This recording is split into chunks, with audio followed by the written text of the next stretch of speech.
Este artigo aborda cadernos de artista como um espaço de pensamento e enunciado diante de experiências, posições e deslocamentos no espaço urbano.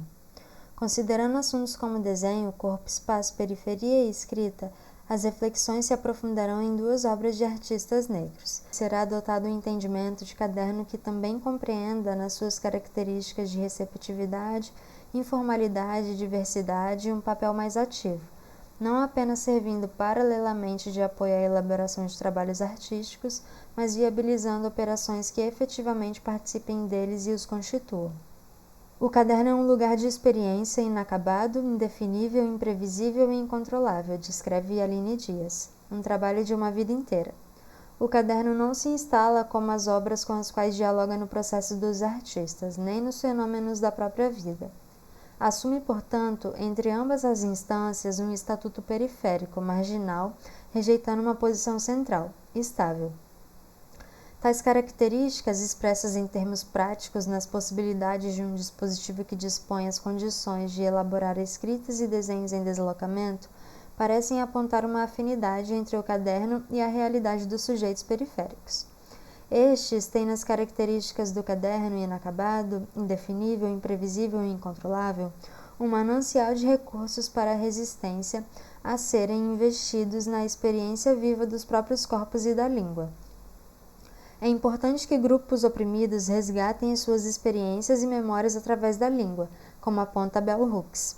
A partir desta autora, que alerta para a necessidade em tomar posse da língua como um espaço de resistência, a mudança no modo de pensar sobre a língua e sobre como a usamos necessariamente altera o modo como sabemos o que sabemos, o que configura não apenas uma perspectiva de emancipação dos sujeitos, mas efetivamente uma reformulação epistemológica que deve ser assumida por vozes diversificadas e oprimidas. Alguns trabalhos de arte têm realizado movimentos nesta direção, e em tais trabalhos é possível identificar registros gráficos variados contribuindo em seu desenvolvimento. A primeira obra analisada, Cadernos de África, do artista Paulo Nazaré, é uma série composta por cadernos de artista que segue em processo, desde o ano de 2012. Os cadernos apresentam diversos tamanhos e composição, desde material impresso, cadernos escolares e folhas avulsas ou encadernadas pelo artista. Tem como principal motivador as itinerâncias do artista interessado pela diáspora africana, observando, como consequência contínua do processo colonial, as semelhanças e distinções socioeconômicas entre África e América Latina. A série Cadernos de África inicia em uma viagem do artista que percorreu entre Minas Gerais e os Estados Unidos da América por via terrestre, percorrendo longos trajetos pelas Américas Latina, Central e do Norte a pé, de carro e de ônibus. O caderno de desenho é um dispositivo cujas potencialidades podem ser amplamente exploradas por Paulo Nazaré, por sua adaptabilidade, disponibilidade e receptividade diante da variedade de situações materialmente adversas e imprevisíveis enfrentadas nessas andanças. Os cadernos de África trazem em sua materialidade, carregada de memória, nos registros gráficos, nos vestígios recolhidos, as evidências fragmentárias, mas densamente acumuladas, de uma experiência radical que relaciona fronteira, corpo e língua. A segunda obra analisada chama-se The Desire Project, da artista Grada Quilomba. É uma obra de 2015 a 2016, um trabalho de vídeo-instalação composto em 3 canais exibidos em um mesmo ambiente. Essa obra foi concebida pela artista para a 32ª Bienal de São Paulo em 2016. Cada vídeo apresenta um fundo preto com trilha crescente de tambores. A atenção e o silêncio do espectador são convocadas através de um texto escrito que denuncia e enfrenta as lacunas históricas geradas pelo processo de silenciamento colonial. A artista apresenta a escrita como um território de libertação e de responsabilidade para com a sua história e sua negritude, questionando a autoridade do conhecimento construído e imposto pela supremacia branca.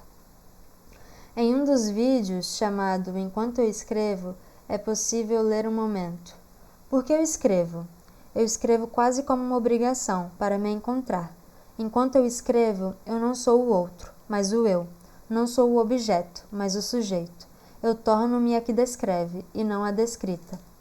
Sobre o processo artístico e a relação com a escrita, Quilomba utiliza anotações em papel para organizar o roteiro e definir como as falas serão exibidas no vídeo, tendo, portanto, o meio gráfico da escrita como lugar do pensamento e recurso que projeta o discurso entre a escuta, a visualidade e o sentido. É possível observar nestes documentos de trabalho a sucessão de momentos de texto de decisões que não apenas o ajustam, mas o reconstroem de acordo com as instâncias de sua exibição.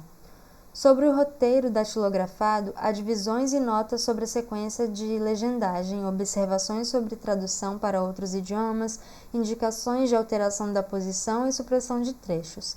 São anotações que evidenciam o lugar de interseção entre a leitura, a oralidade e a escrita, operando a construção de um discurso contra-hegemônico capaz de identificar e combater o racismo sistêmico em nossas atuais realidades periféricas. Mais do que depósito onde se constroem os registros e demarcações de tempo vivido e do contexto social, o caderno de desenho é onde investimos o desejo de documentar o vivido e viver o documento, de experimentar a escrita e, assim, acessar a passagem entre as margens da arte e da vida.